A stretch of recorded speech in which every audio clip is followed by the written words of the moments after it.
kung hindi po totoo mga pangalan, bakit wala kayong record ng toong mga pangalan ng mga tao na tumanggap na CIF? Bakit di po ninyo ni-remind si Colonel Lachica o maging si OVP na, Sir, Ma'am, kailangan po natin ng totoong pangalan na recipient ng CIF dahil baka hindi na kailangan ng COA at nasa Joint Memorandum Circular po yan. You should know that. Sa nabasa ko po sa GC, Your Honor, hindi naman po sinasabi doon na kailangan po ang pangalan ng recipient po, Your Honor. How would you consider yourself? Smart, average, or stupid? So for me, in this case, you are stupid in the name of blind loyalty. Thank you, Mr. Presiding Officer. Ms. Gina Costa. Bago po kayo naging SDO ni VP Sara, ano po ang trabaho niyo?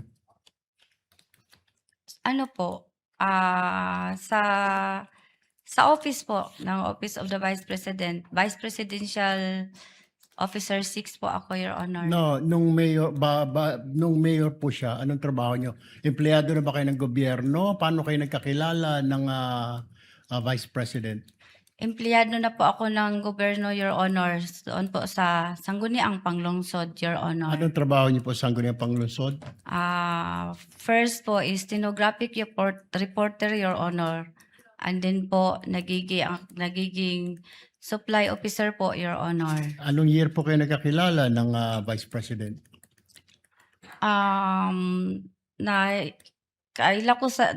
Nakilala ko siya, Your Honor, yung nagiging vice mayor po siya sa Sangguniang Panglungsod, Your Honor. Tapos, kinuha ka na niya sa kanyang opisina? Ganun po ba? Wala po, Your Honor. Nakilala ko lang siya bilang siya po ang vice mayor ng Davao City, Your Honor, sa Sangguniang Panglungsod, ang iyang opisina. Tapos ako, doon din nag-opisina sa Sangguniang Panglungsod, Your Honor, sa admin office po. Kailan po kayo kinuhang SDO sa Office of the Mayor?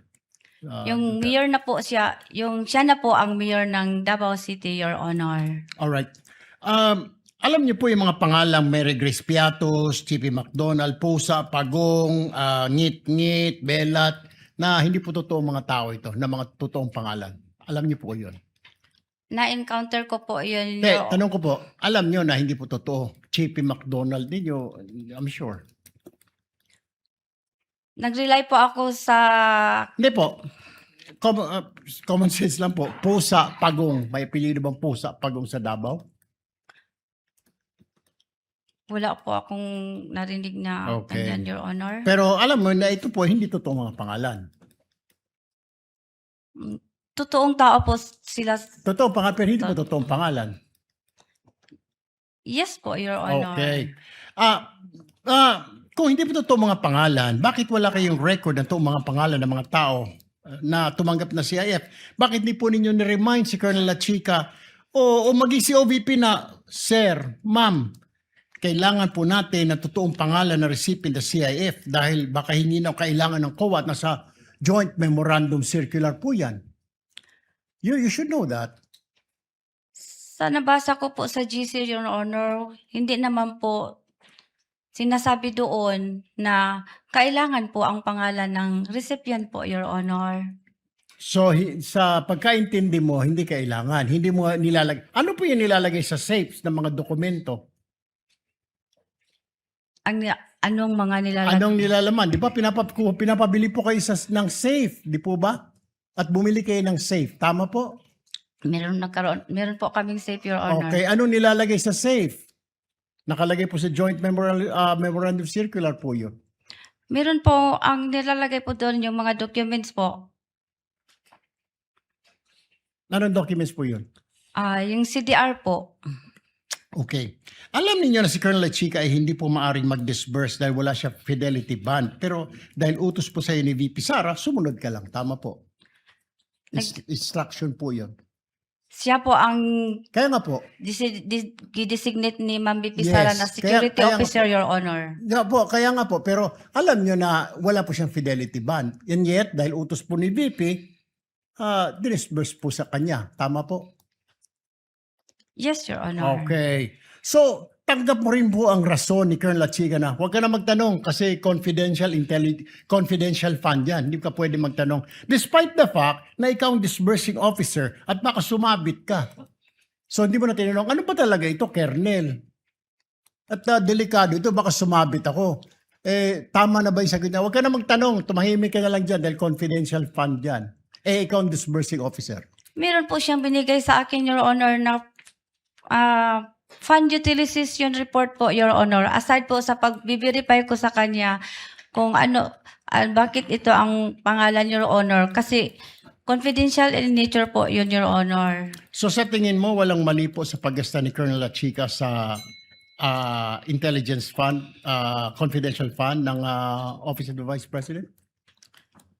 Sa tingin ko po wala kasi nabigyan po niya na ako ng fund utilization report, Your Honor, na binabangga ko po sa object of expenditures na binigay niya sa akin. Nagtugma po ang mga amount, Your Honor, at saka yung ano pong expenses ang dapat ma-incur niya, nandoon po rin, Your Honor. One last question, Presiding Officer.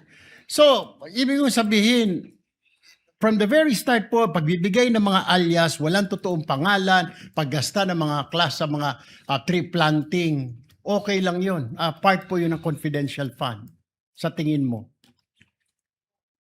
Basta po, binigyan po Di ako. po, kaya nga po, sa tingin mo, yung from the very start, yung mga Mereges Piatos, Pagong Pusa, normal yun. At pagkatapos yung paggasta sa mga tree planting, paggasta sa mga mga pagbili ng mga silya, lamesa, bahagi ng intelligence fund as a disbursing officer. Marami kasi ang tanong mo. No, ang Your tanong ko nga Honor. po, tama ba sa tingin mo yung paggasta ni Colonel Lachiga, pagbili ng mga lamesa, upuan, tree planting, confidential fund, ma'am? Na Kasi, bahagi ng confidential yon. Kasi, Your Honor, sa tree planting po, napasok po doon ang confidential plan po during po sa pag-inspect po ng area po kung saan po mag-tree planting ang mga tao po at ang mga partner organization po. So, pag-survey po, yun po, papasok po ang confidential operation, Your Honor. Pati po pagbili ng lamesa, may confidential din yun. Kailangan under strict confidence sa pagbili ng lamesa at upuan.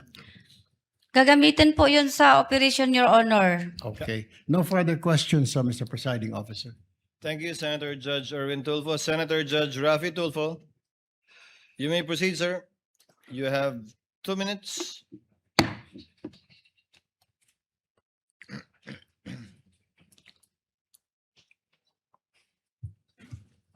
Ma'am, nakapaniudto na ka.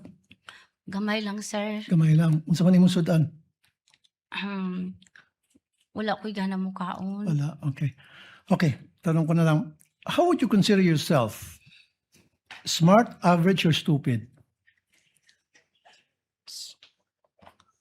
Nasa average lang po ako Average. pagkatao, Your Honor. Correct. Just like millions and millions and millions of Filipinos. Good. Normal. Kasi sa isang normal na tao, kapag siya'y binigyan bilang isang SDO tulad sa inyo ng listahang pangalan ng mga informants na bilat, pagong at pusa, papalag ka. Ano ba to? Colonel, mukhang hindi ata tama to. Bastusan na to. Di po ba? Para sa normal na tao. Am I right? Nag-rely po ako sa sinabmit po sa akin ng security officer, Your Honor. Kaya nga po, bilang isang normal na tao, ulitin ko, pag nakakita kayo ng ganong pangalan, bilat, pagong, pusa, etc. Belat. Okay, belat, same. Magugulat ka, di ba? Magugulat Sa po. Bisaya, yung pronunciation yan eh. Sa Tagalog, belat, sa Bisaya, bilat yun eh. Kasi yung I nagiging I eh. Bisaya din kasi ako eh. With the permission of Senator Judge Tulfo, Chair would like to remind the gallery to kindly maintain silence during these proceedings. You may proceed, sir. Kasi isa pa po, Madam Witness, meron akong kopya dito na kung saan maraming pangalan ng mga informant at iisa lang po ipirma. So if you're a normal or average person, papalag ka na naman. Teka muna, Colonel, bakit ganito? Bastusan na to, lokohan to. Yung iba-ibang mga pangalan pero isa lang po ipirma. Hindi ko nagtaka.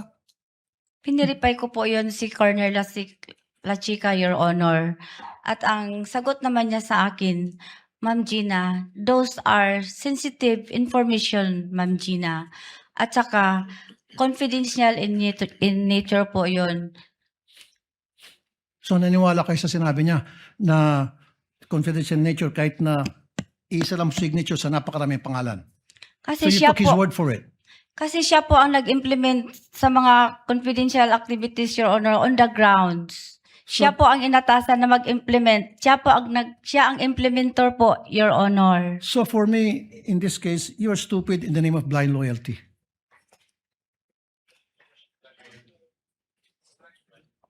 Ano po yun? Naging stupido kayo sa ngalan ng isang tinatawag na blind loyalty. Nakapikit kung ano yung sinasabi sa iyo ng nakakataas, sinusunod mo na lang. Stupido ka pa rin, pero in the name of blind loyalty. Would you agree? Dili ko maintindihan, Your Honor. I'm sorry. Okay, nung kayo po ay SDO sa Davao, nung mayor si BP Sara noon, hindi kayo nagkaroon ng disallowance, right? Never? Wala po, Your Honor. So ano pinagkaiba na sa Davao at ngayon sa OVP? Bakit nagkaroon kayo ng disallowance ngayon dito sa OVP and DepEd versus nung nasa Davao kayo, wala kayong disallowance? Anong pinagkaiba?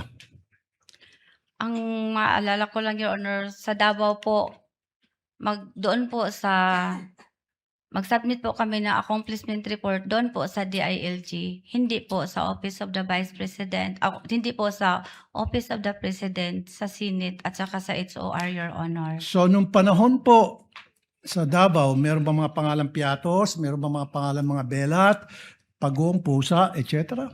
Hindi ko ma-remember, Your Honor. Hindi All ko of a sudden, maalala. hindi mo na maalaala. And Hindi how ko long? maalala, Your Hindi mo na Honor. maalaala. And yet 6 years ka naging SDO doon.